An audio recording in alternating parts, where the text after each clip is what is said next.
Welcome back to the Earth Keepers podcast. This season, I'm welcoming a series of thought-provoking guests to the show to see where exactly humanity is headed and how we can collectively create the future we'd like to see.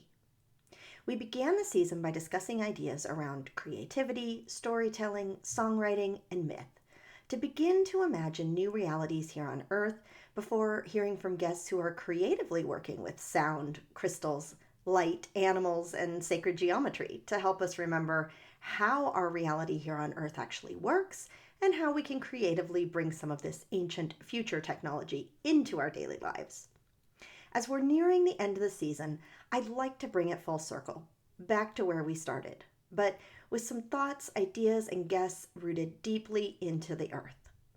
It's my deep hope that these conversations will stir something within you or perhaps light a spark in your imagination for what you might be able to bring forward from the depths of your soul into this reality. I think it's going to take all of our ideas, visions, and inspired action to arrive at this unknown future timeline. So my hope is that this season inspires you to bring your own bit of magic into the world to help usher in what's next for us all. Before we get into this week's episode, if you're feeling inspired to go deeper and want to support the work it takes to bring this podcast to life, I'd love to have you join me in the Earth Tenders Academy. The Earth Tenders Academy is my online course and community where you can learn more about the history and energy of the community that you live in, hold space for the healing of humanity and nature, remember more about your specific gifts and role with the earth, and see the true magic held in your everyday environment. I invite you to step into this portal with me and hundreds of other Earth Tenders from around the world. Tap the link in the show notes to learn more about the Earth Tenders Academy and join us in this beautiful community. And now, on with the show. The world is big enough that you can never explore it all, and small enough that we can trust in finding our way home. It's as though you were made to be here. Funny that. Welcome to the CryptoNaturalist. If you follow Jarod K. Anderson, aka the CryptoNaturalist on Instagram, but haven't stumbled across his weird and wonderful podcast by the same name, you are missing out. What you'll find when you tune in is in the tradition of classic nature documentaries, but profoundly weirder. The show has been called Night Vale Meets a Prairie Home Companion and David Attenborough Meets the X-Files. The podcast loves cryptids, but focuses solely on creatures you've never heard of before. Do they exist? Well, I guess you could say they live in Jarod's mind. And if they live there, who's to say that they aren't actually hidden away in some deep, dark forest somewhere? Either way, the CryptoNaturalist Podcast is a portal to another place and time, where everything is animate and the human is the tiny but curious participant in the whimsical natural world, just as it should be. As we're nearing the end of this podcast season, these last few episodes will bring us back to storytelling, meaning-making, and the magical planet that we live on. As we think about the future, how can we be hopeful rather than hopeless? Can we shift the direction humanity is headed? Are we too small to make a difference? I don't think so, and neither does Jarod. So I'll leave you here with our conversation and encourage you to go find the CryptoNaturalist Podcast when you need a little dose of whimsy and wonder in your day. Well, welcome, Jarod, to the Earth Keepers Podcast. I'm so excited to have you here today and chat with you. Thanks for inviting me. I'm happy to be here. Yeah, well, let's start at the beginning. For anybody who is not familiar with the term, what is a cryptid? So cryptid, from the Greek, crypto is just anything that's hidden. So, my podcast, CryptoNaturalist, refers to anything involving hidden nature, hidden animals. I've had some confusion in the last few years with if I did something related to currency, but I keep assuring everybody that wasn't the sense behind that root word at the time when I picked that name. Who knew there would be such confusion? Ooh, yeah. Well, if anybody who has listened to your podcast has been introduced to many, many different types of cryptids, probably many of whom they've never heard of before. So I'm just curious, as you have created this experience, what are some of your favorite cryptids that you've come across? Yeah. So in terms of podcast episodes, one of my favorite early ones is still the orbital kingfisher. And that's because I love actual kingfishers, and it's such a rare and special occasion when I get to observe one, and to see a bird that can sort of hover above the water and then suddenly dive, and their proportions are so interesting. So with that episode, it's like, all right, well, what if a kingfisher wasn't hovering above the water, but was hovering above the atmosphere and then dove in from low orbit? So I think that's one of my favorites. They're all my favorites. They're kind of all my children, you know? I only knew one cryptonaturalist who had ever seen the bird in person, and her experience was a bit harrowing. Laksha Patel, a fine colleague of mine, once recounted to me the story of her encounter with the cosmic predator. She had situated herself in a subalpine fir tree and waited near a mountain lake only a couple of 100 miles from my current location. Fortunately, she was able to see the kingfisher. Unfortunately, when it dove for her, swallowing her whole. The bird digested her and excreted her in the space of a few terrifying, claustrophobic moments, and she found herself tumbling back to Earth to fall unharmed in a nearby lake. The orbital kingfisher didn't digest her flesh. Rather, it digested something less tangible. Down in the inscrutable gullet of that thing, Laksha lost her appreciation for her favorite musician, which happened to be Dolly Parton. Somehow, the creature gained nourishment from metabolizing a small facet of Laksha's personality.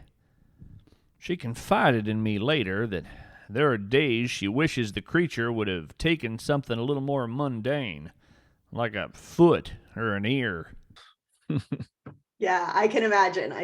And we, although Bigfoot isn't one that you particularly talk about, it's one we talk about here on your podcast regularly. And it's really a fun experience to kind of, dive in and connect with some of these energies on a non-physical level. Yeah, absolutely. It's sometimes I get asked, because I'm a naturalist, and I'm a lover of animals, and, a birder and a nature poet. And so sometimes I get asked, what was the idea behind kind of leaning into fictional nature? And it's like, well, for me, it's capturing that feeling you have when you're a child and all aspects of nature are equally new and miraculous and mesmerizing. So, you hear electric eels exist when you're a kid, and it's mind-blowing, but you're like, okay, well, it's all mind-blowing. A hummingbird a robin is mind-blowing. So one reason I like cryptids and the idea of being a cryptonaturalist is it's allowing you to come to nature with that sort of new eyes and sense of awe all over again. And for me, it's a reminder to look at kind of commonplace nature with those same eyes, if that makes sense. It does. I love that. And just the magic and the mystery of the things that are all around us all the time, that even in this physical realm, maybe we don't see, and maybe we don't interact with, or we don't realize how mystical and magical they are. Sure. Yeah, absolutely. Yeah. And I mean, physicality is an interesting part of it, right? Because in terms of when we talk about physical nature or things that feel more magical or mystical or out of reach, for me, sort of, even as I look to kind of root some things in science, I was a biology major and an English major kind of simultaneously, but I find exactly the same sense of magic and thinking about fungal networks that connect tree roots and allow them to communicate, or or the mystery of how oak trees communicate and have, crops of acorns one year and then stay dormant for 3 and then are all on the same page to have bumper crops of acorns again. And I just love all the things we don't know. I think that keeps nature interesting in so many ways. And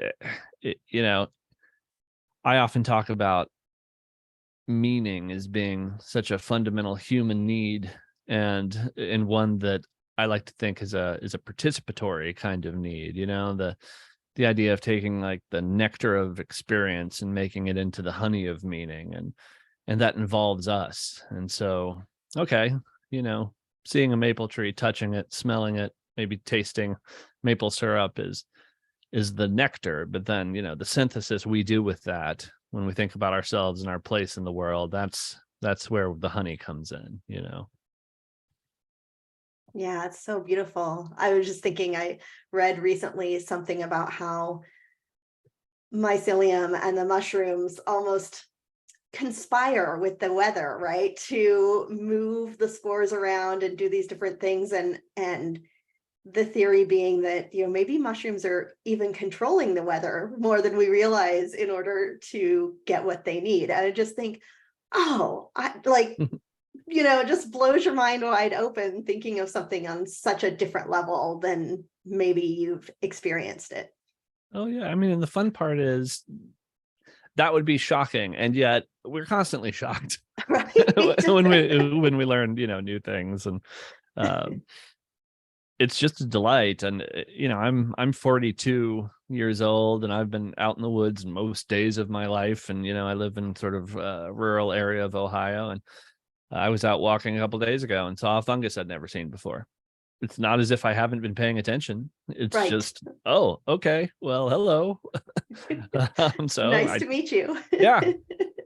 I take a picture with my phone, and I reach out to fungus experts, and I get to discover something all over again. And that happens pretty frequently, even though I think that I pay attention pretty well in my local environment. But nope, you never run out of mysteries. I'm never going to have answered all the questions. I'll never have peered under every rock. And I feel like that understanding of those limitations is something that enriches rather than frustrates, is the viewpoint I like to take to nature. Yeah, well, I mean, you're touching on it a little bit, but tell me a little bit more about really your desire to start your podcast and share this with other people. Yeah, well, that was kind of an accident. So I was working in academia, and I had been an English teacher, and I'd worked in administration, and I was kind of sick of what I was doing, and I was preparing to kind of transfer out of academia and look at other careers. And I kind of said to myself, all right, well, I want to make writing fun again. If I could do anything I want, what would that be? And so the result of that was the CryptoNaturalist podcast. And it was, I'm someone who loves speculative fiction and sci-fi and shows like the X-Files and, authors like Jeff Vandermeer. And, but then I also love nature shows and documentaries, and I love reading about nature. And there's one that looms large from my childhood called Wild America, with this guy named Marty Stauffer. And he was kind of a backwoodsy kind of guy, but he did, these wonderful shows where he would go and he would, look at beavers or muskrats, whatever the case would be. And he just came to it with such love and enthusiasm. And I thought, all right, what if that guy, but we're talking about cryptids and supernatural elements, but with that same sense of love and enthusiasm, and treating it with that same kind of like diligent, systemic view of like a nature documentary. So then it allowed me to bring all the enthusiasm I wanted, but then invent the nature that I was getting to talk about and bring expertise about. And yeah, it brings us back to that point I made it earlier, that it's like the truth within a lie to me, because it's like, yeah, it's fiction, I'm making up these cryptids, but also it's in service to a greater truth, which is hey, every part of our world is this amazing. And it's recapturing that for me. Because, all right, a lot of the podcast is an invention, but it's an invention in service to like a greater truth as far as I think about it. Yeah, and I love how you make everything you interact with animate, right? In that even the RV that the CryptoNaturalist travels in has its own story and its own personality and its own soul, right? That Sure. and all of the cryptids and these locations and the places, really brings life to everything, which I think is really missing in our current culture. This interaction with the natural world as being alive and animate. Yeah. And that, I have sort of a bizarre, muddled, pieced together kind of spirituality from childhood. I wasn't raised with any sort of formal religion, but I had a mother who called the woods her church. And we went, on nature walks every day and talked about it and paid attention. And if everything's animate in the podcast, it's because that's often how it feels to me just out in the world. When I touch a tree, I feel life there. But honestly, when I touch a stone, I feel life there. So there again, the podcast becomes kind of an ongoing metaphor for a larger worldview that I cherish. Yeah, and you're a good company here with me and all of the listeners, because that's certainly Right. the perspective that we tend to approach life with, and the experiences that we've had as well. And I think once you've had those experiences, it's hard to look at the world in any other way. Yeah, and that's been a fun part of this to me as the podcast gained more listeners and the social media following. It's been fun to meet people who kind of has said, oh, the worldview I'm seeing in your writing overlaps or connects to mine in interesting ways. And it's been a diverse set of groups and people who've said similar things to me. And it's really a I don't know, an optimistic and affirming sort of pattern I've noticed, because then I'm like, all right, well, there's just a lot of overlap in all of these different facets of the human experience and ways of looking at the world. And it's kind of nice in terms of feeling like sometimes I reside at a crossroads of a lot of different kinds of philosophy. And it makes me feel optimistic about humanity in general, I think. Agreed. I really love that. And I think, let's talk a little bit about that intersection between science and magic, because I think those are kind of two maybe disciplines that feel like they're coming a little closer together, or people are recognizing the value in both worldviews and both, points of view. Sure. Well, I like to say that truth and fact are sisters, not twins. And it's also, cousin to that is a what is not a why. And that goes back to sort of the meaning issue I was talking about earlier, where I have run into a couple times in my life this sort of idea that kind of a more spiritual viewpoint or religious viewpoint is incompatible with a scientific approach. And I don't feel that at all, for that reason that a what is not a why. You can study the physicality of a tree forever and not know and only scratch the surface, but you can throw as much what at it as you want and it doesn't give you a why. It's still not a meaning. Like a meaning is necessarily, to me, a construct, in a subjective construct.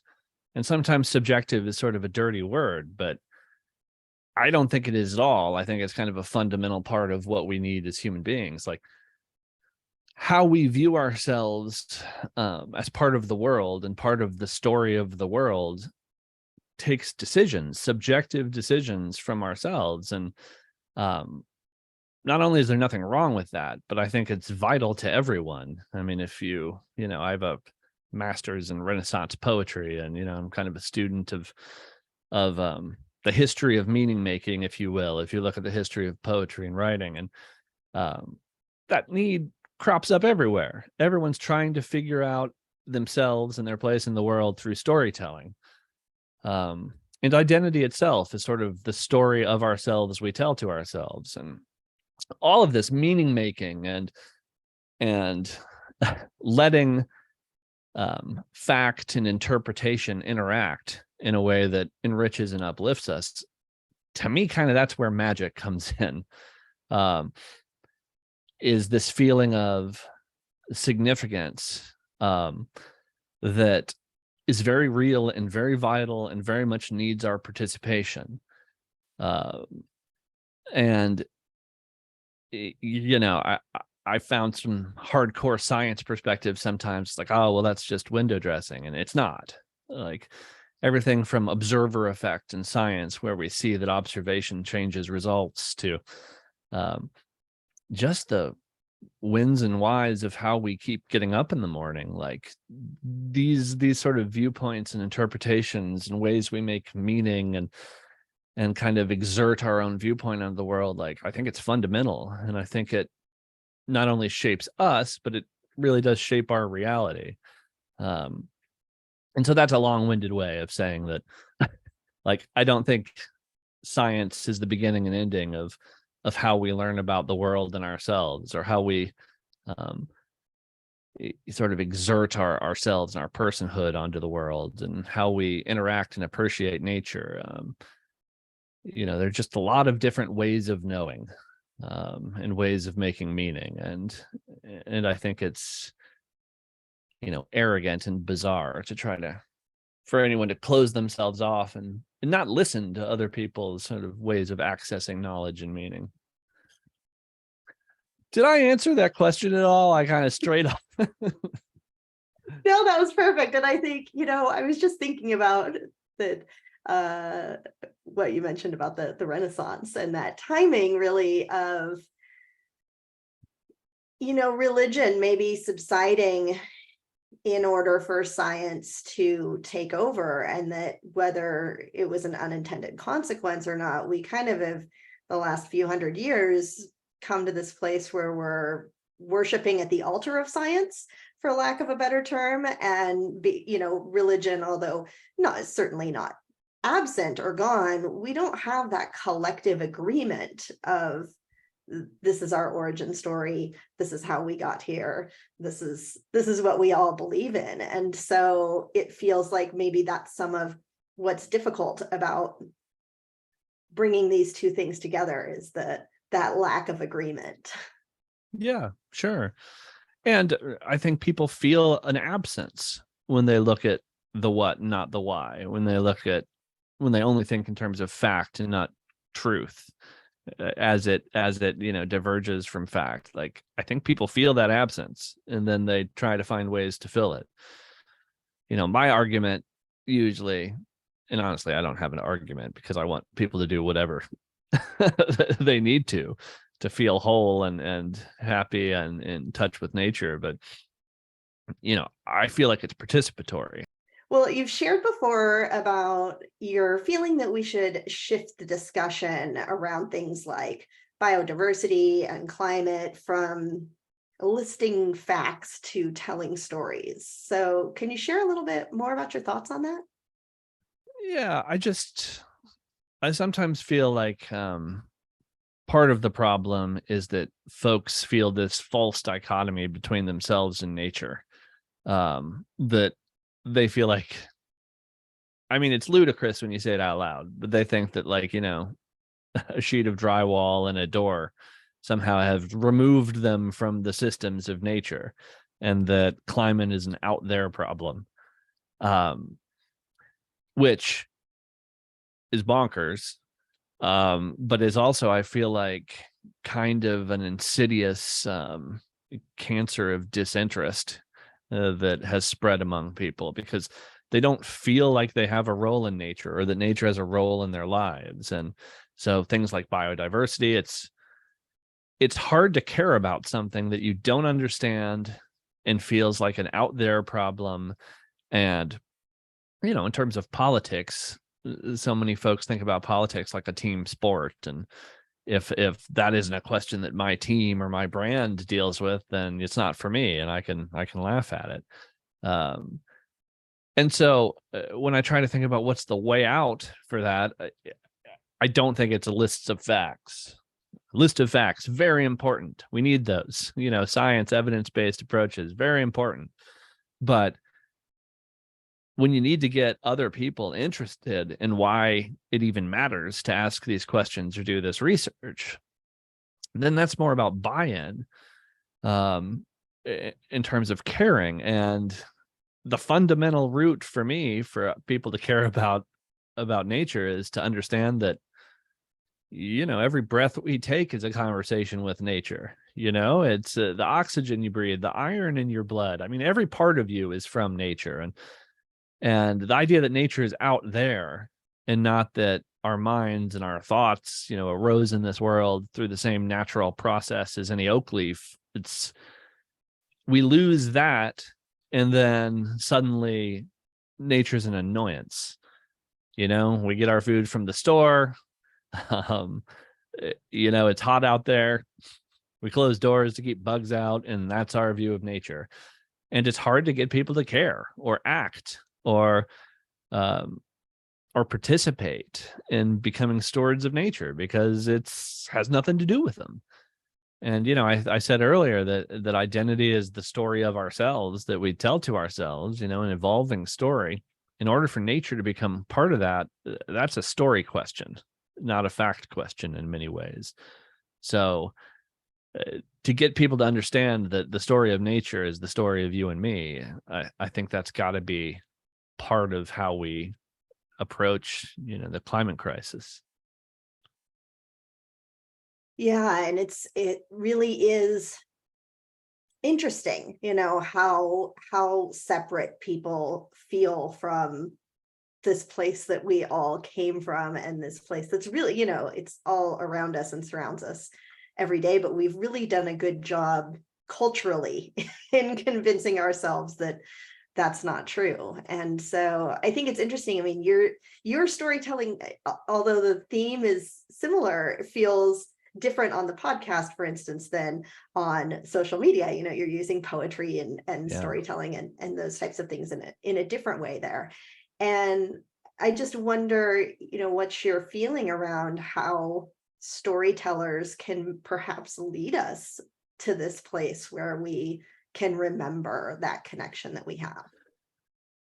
So one thing I think is lacking is that enthusiasm. I mean, to take it back to the podcast, and some of it is just sort of the nature of how social media works. We know, we have evidence, we have folks that worked on the engineering side of the algorithms that like negative interactions keep people engaged more than positive interactions.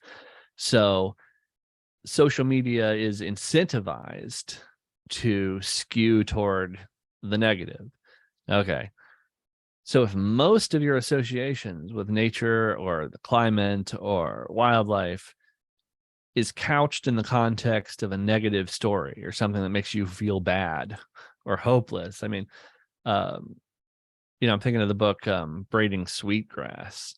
Robin Wall Kimmerer at one point was talking about her students and asked them to name positive interactions between nature and human beings, and many of them couldn't do it.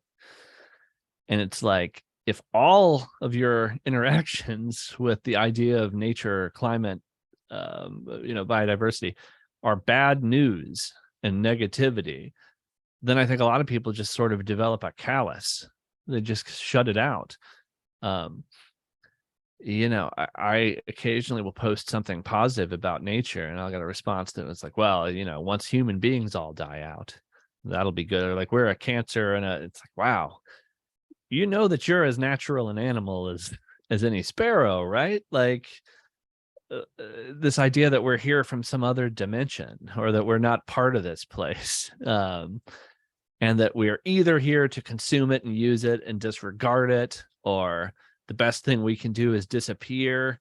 All of these, to me, are kind of akin in the way that they think of us as utterly outside of nature and have no positive reason to be here. It's, so it goes back to the like, all right, back to enthusiasm. back to that feeling of when you were a little kid and turned a rock over and saw a pill bug, and it blew your mind how something so amazing and wonderful could just be there in the waking world with you. Storytellers and folks that think about making meaning and art, and I think one thing we can help do is lead people back to that realization that you're not an alien here, and that nature is not an imposition, and that it's nourishing more than just physically. It's, spiritually and intellectually. And I struggle with a great deal of mental illness, and for me it's medicinal. I have chronic major depression, and being connected to place and nature has been extremely helpful to me, in terms of dealing with my struggles. And I know I'm not alone in the benefits of sort of intentional seeing, of going out with the eye for how is this place special and how am I connected to it, and it can be hard to do. And I think storytellers are in a kind of unique position, in so much as we understand the world and our place in it through stories. We're in kind of a unique position to help people find the models and templates for those stories that connect and uplift. Yeah, and it's interesting because I think people ask me all the time too about this kind of idea that, well, if the earth doesn't like humans, or if we push it too far, right, she'll just get rid of us, right? You just can wipe us off the face of the earth in one fell swoop. And while I think that's true, my personal interactions in nature have shown that we're part of the ecosystem. The earth doesn't want to lose humans, right? We're here and important when we're playing along as we should be, in so many different parts and processes, that our desire to kind of separate us and say, well, I guess when the earth's had enough, that'll be the end of us, instead of saying, how can we come back into alignment as the part of the ecosystem we're supposed to be in and be participating. Yeah, I mean, the question becomes sustainability. And our intellect, which also came from nature, which is also, an evolved trait, like duck feathers.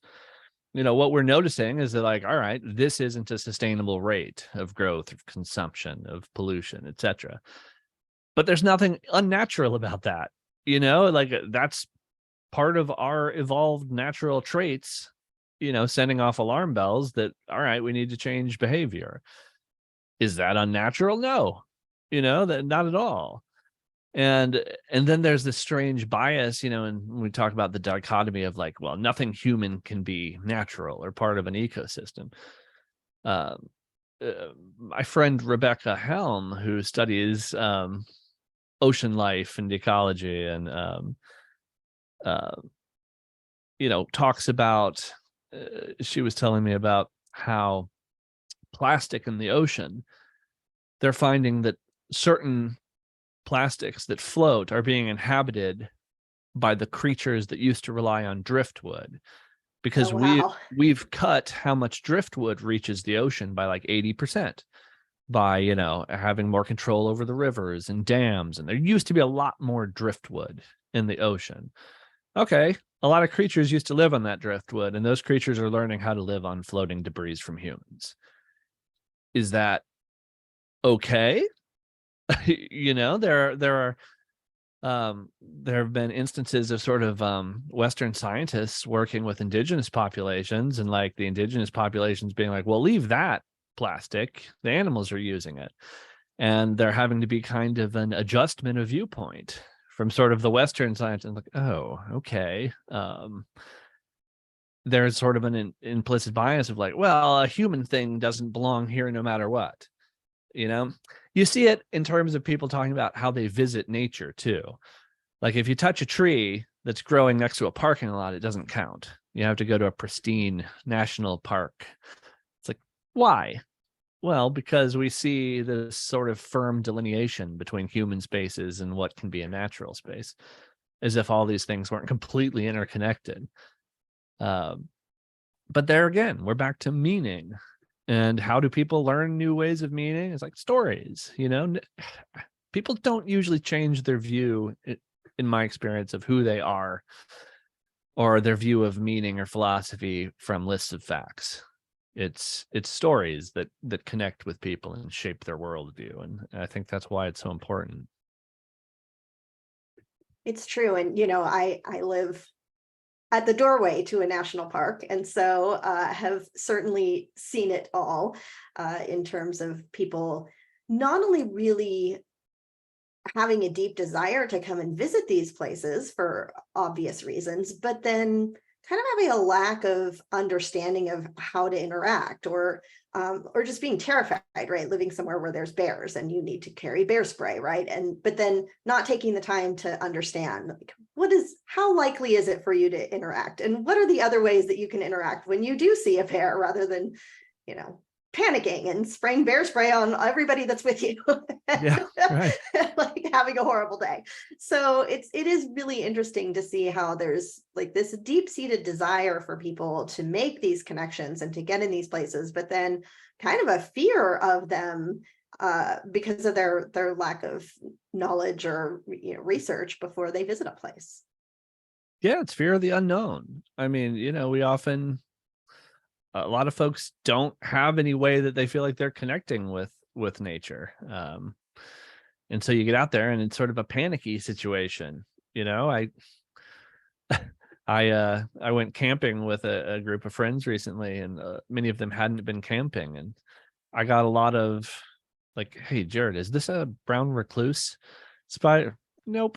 Like, it's just a lot of like fear of the worst case scenario for every creature you encounter. And every plant, is this poison ivy? Nope. It's but it's the most natural thing in the world. When you feel like you're out of your element, you feel vulnerable. So how do we get people back in their element, their element being the natural world, and to feel like part of it? And better the curiosity than the complete isolation from doing it, taking the time to learn and understand. And I mean, I think even our culture being what it is, I've been out at places that take an hour plus to drive through on a horrible, dusty, bumpy road, and this, sitting by a beautiful lake and seeing somebody pull up, hop out of a car, take one photo and hop in their car and leave. And I just think that was a 2-hour round trip for one picture, like put your feet in the lake, do something, spend 10 minutes. They got their Instagram post. Right. Yeah. It's, I think a related topic is I want people to sort of make friends with curiosity. And part of that is like embracing the idea that ignorance isn't a huge mark against us. Right. I have a 3.5-year-old son, and I'm already thinking like modeling for him.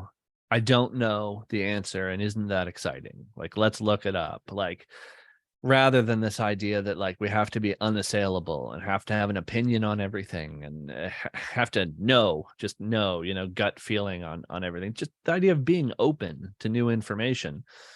I think part of that comes from not being so afraid of like the accusation of ignorance. Like, we're all ignorant about everything all the time. Like, good, like go be confused. Think of that as a positive thing, an opportunity to learn something new and exciting. Like, that viewpoint, I think, would serve everybody so much better than the political tribalism and the fear of vulnerability that, no, I have to know it all, or I have to have a set opinion on everything, or suddenly I'm unanchored and weightless. Like, no, let yourself be a work in progress, and there again, I feel like the only way we model that is through storytelling and literally modeling that, the people who are in a position.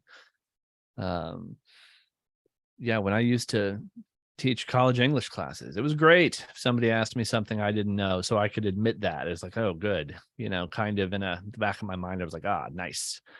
Like a time to get out the projector and look something up together or figure it out together, and having that be part of the process.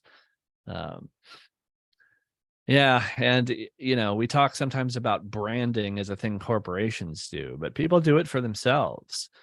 This idea of like, well, I'm not an outdoorsy person. Like, okay, but maybe leave that door open a little bit and have a conversation. Because again, like with nature, you can't get people to care about it until they think it has some role in their life. Otherwise it's like trying to get them to care about the climate on Pluto. They have no point of reference for it. They have no reason to be invested. And, fear doesn't seem to work. We seem to talk about that a lot. That seems to be the approach, but I don't know. It doesn't seem like fear is working a lot of the time. So we might need both sort of fear of consequences, but I also think we need the love side and the positivity side and the optimism and hope side too. Of what is it you're preserving and why do you need to love it? Or why can you love it? Why do you get to love it? Yeah, it's so true. And I cringe when, the political stories start going on something that's really a deeper issue, right? Because, and then I think that's when people tune out, or as you say, like cling to, this is what my side says, so this is my belief, as opposed to going deeper, because I think they're really good at trying to find the meaning at the shallowest level, right? That makes you feel something, and usually it's afraid of whatever the other side is saying, and it really removes any nuance or any ability to just say, let me explore on my own how I feel about that, and maybe I don't feel clearly one way or the other. And I think is so much more common for most of us as humans to say, I can see this side of the argument, but also I see this one and I fall somewhere in the middle. But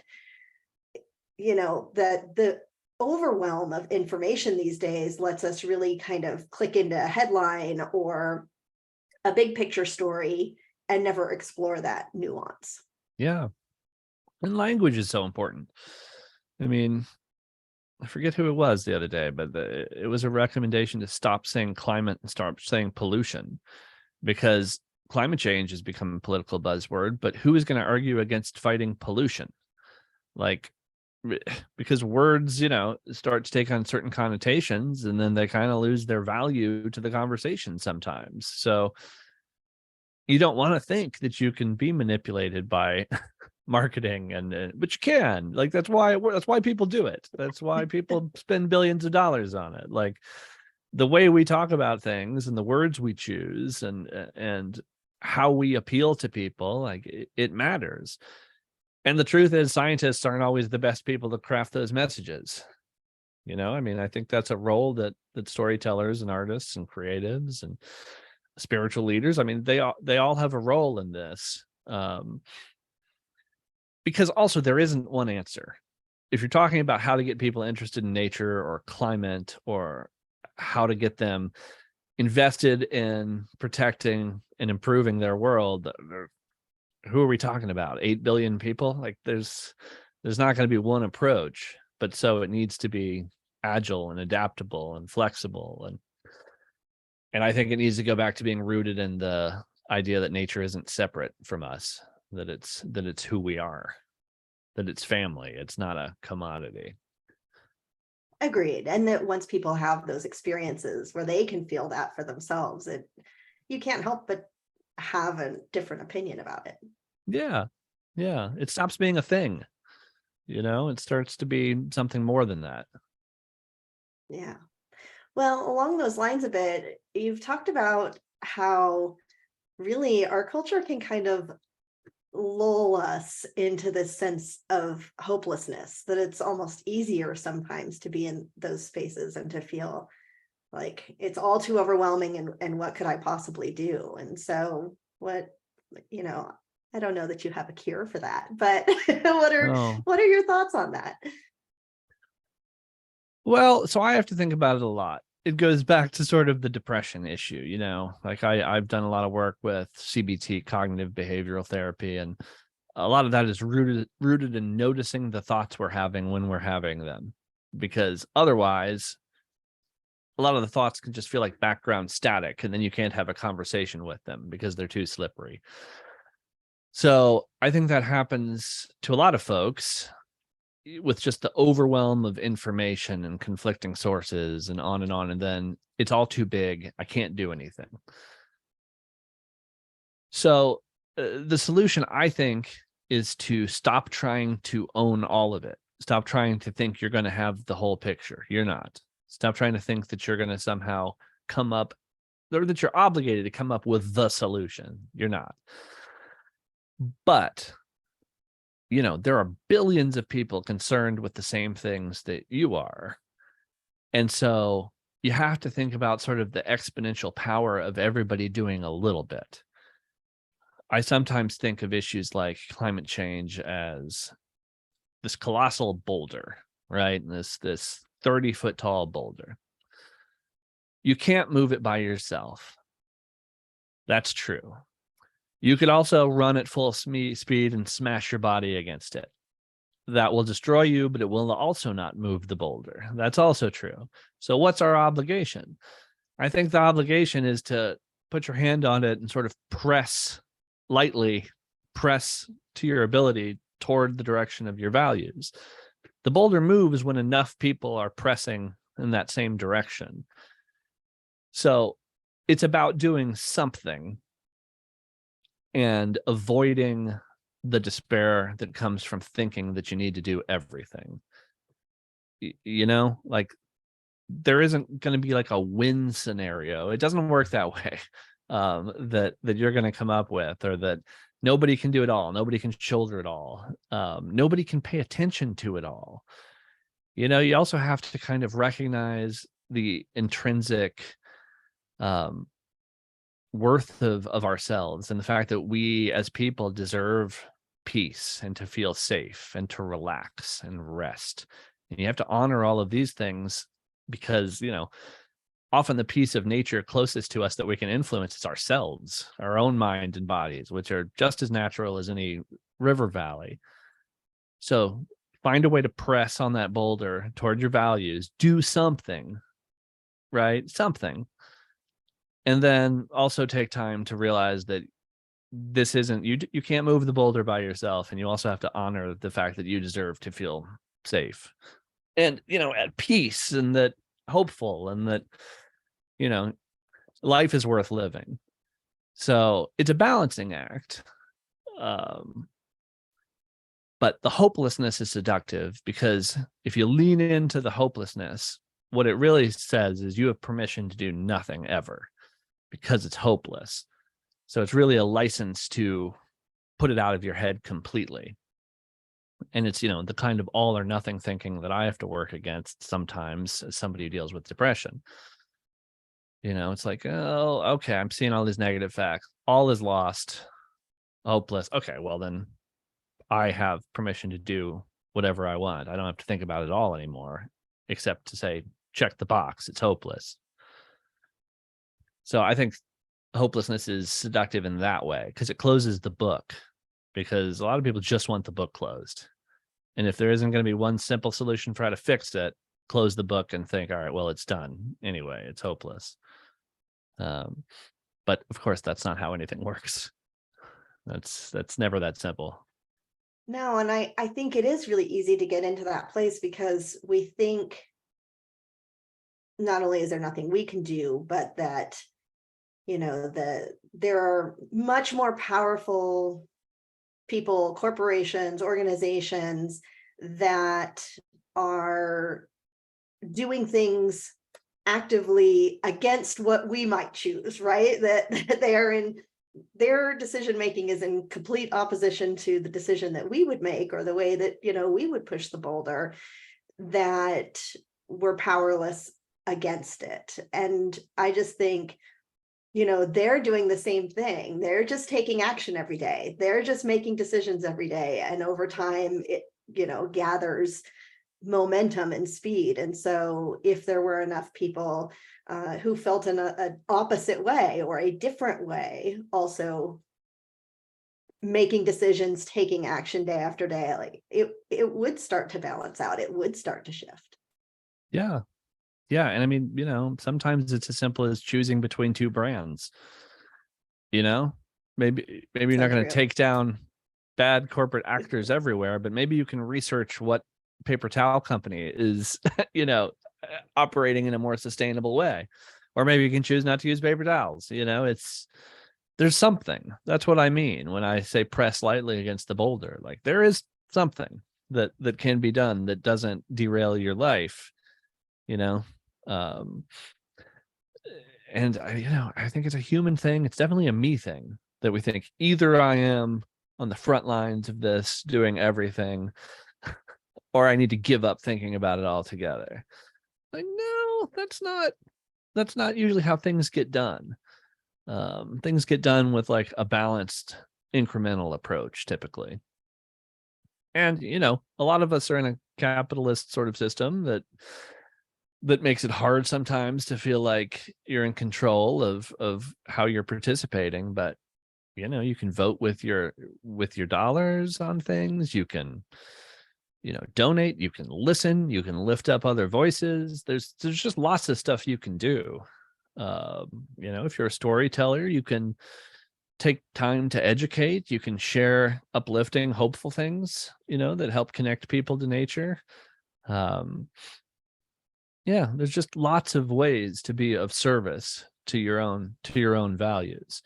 And it's important to give yourself permission to sort of celebrate your small efforts and small wins, because you're the ultimate judge of if you're doing something successfully or worthwhile. And like, there will always be a reason to feel guilty, just like you will always be ignorant.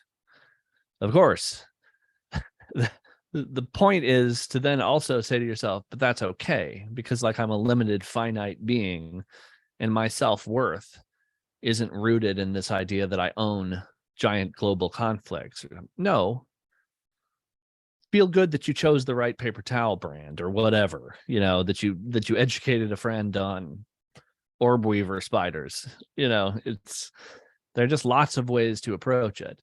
But you don't approach it at all if you shut down because you've embraced hopelessness.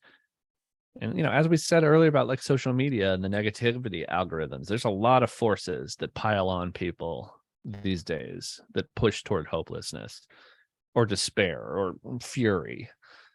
But those things, lenses aren't good ways to view the world, and they don't get things done.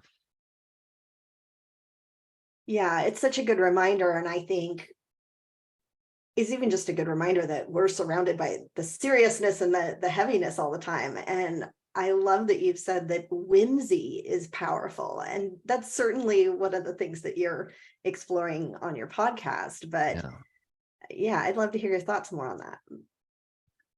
Yeah. For me, whimsy is, I think I once defined it as enthusiasm that doesn't need to justify itself with practicality. And so it's a kind of meaning making. There were lightning bugs all over my yard the other night. And so I just went and sat in the grass. That wasn't for anything, except that it was incredibly nourishing and enriching. And then, it gives me energy to create, which then might help other people and send a ripple through the world. And because the way our culture works, like this hustle culture, the ultimate goal is to get rich culture. Sometimes like we internalize those messages so much, and then there's no point in going and enjoying lightning bugs or shaping your day around the idea of moving toward the smell of fresh baked bread or the things that actually make life worthwhile, but they don't make anybody rich. And living in a way where you give whimsy the credit and power that it deserves, I think is such like an important part of the human animal and the richness in life. and maybe even a key component to reconnecting with nature and why it's important. Yeah. Trees. I love trees so much, and they're so commonplace. And we're so focused sometimes on scarcity, or status, that or wealth, or expense, and so many of these forces that are engineered, they're marketing engineered forces, get you to miss so many of the sort of natural wonders that enrich life, and or just the whimsy, the permission you can give yourself to have fun and be delighted. That I think it's starting to almost be a skill. Like, you almost have to cultivate whimsy. You have to think about it. Little kids don't have to think about it. Little kids will spin in a circle until they laugh and fall down. Like, cool, free and fun, and just like enjoying your body in space. But the longer I feel like you live in our culture, the more you have to think about whimsy as a practice, as a thing you have to intentionally return to. And yeah, that's a lot of words to say. Like, no, prioritize fun, have fun. Fun is a good thing. Like, it's worthwhile. It doesn't need justified. Fun is its own justification.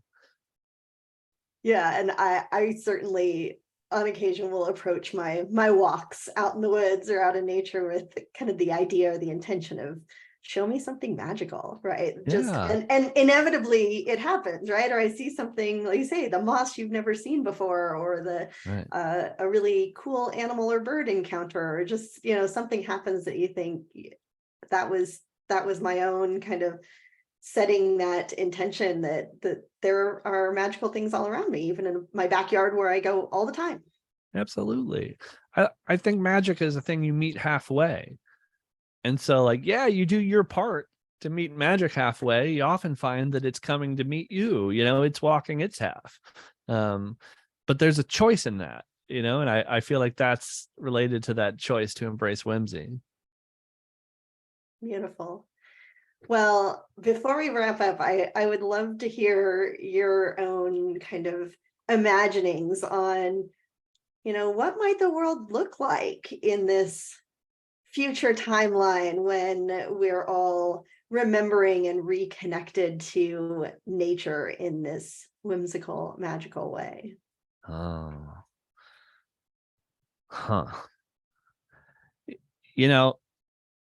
The positivity I have found lately out of the elements of climate crisis we're facing in biodiversity is, like, I feel like I know how people work.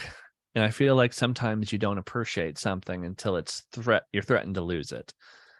And so I kind of imagine a world where that lesson has come home, and, we've shifted over to renewable, energy sources and green energy sources, and getting people interested in sort of their own gardens and how their yard can be a part of biodiversity, like sort of a future without huge grass lawns, and places where you let kind of like the free delight of nature come into your life, not because you bought it, but because you invited it there through, pollinator gardens and planting tree species. Like, I just planted a white oak, and if you look into all of the species that use and rely on a white oak, it's mind-blowing. It's a lifetime of study.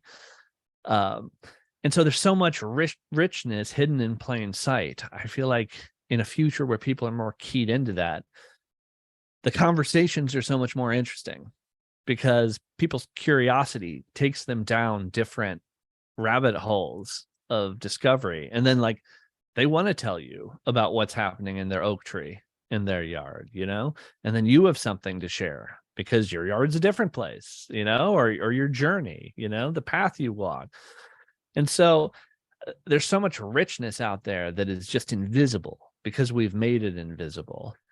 And I like to think of a future where folks feel more connected to nature, and so there's sort of always a cause for celebration.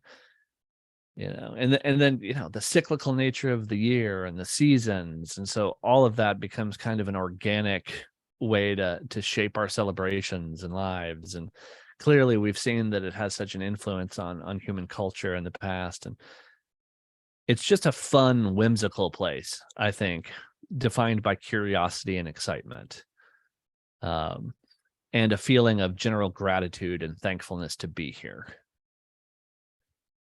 I love that. I will hold that vision for us all going forward. And I'm Me sure too. as people have heard you share about this, if they haven't found you online or your podcast yet, they will be going to look for you. So can you share how people can find and connect with you? Oh, sure.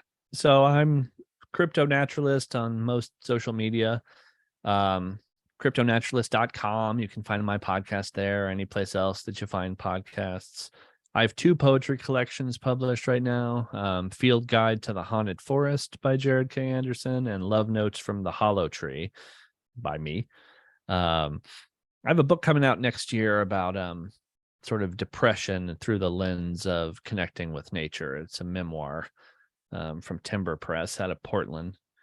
And yeah, it's, you alluded to this earlier, but I post a lot of poetry and sort of philosophy on social media, but then the podcast is kind of a different animal, which focuses on cryptids, and it's sort of comedy and sometimes can be a bit spooky, but it's an enthusiastic expert about fictional nature, essentially. But it captures that same sort of sense of awe and whimsy that we've been talking about. Perfect. Well, thank you so much. I've so enjoyed our conversation and I'm looking forward to sharing it. Thanks, Amy. I've really enjoyed talking with you. Sending my deepest gratitude to Jarod for this illuminating discussion, and I hope it's inspired you to think about exploring the world and telling stories about nature in a totally new way. If you enjoyed this episode and think these ideas are worth spreading, I hope you'll share it with others. In the meantime, thanks for listening, and thanks for being here on the earth at this moment in time. I'll see you back here next week.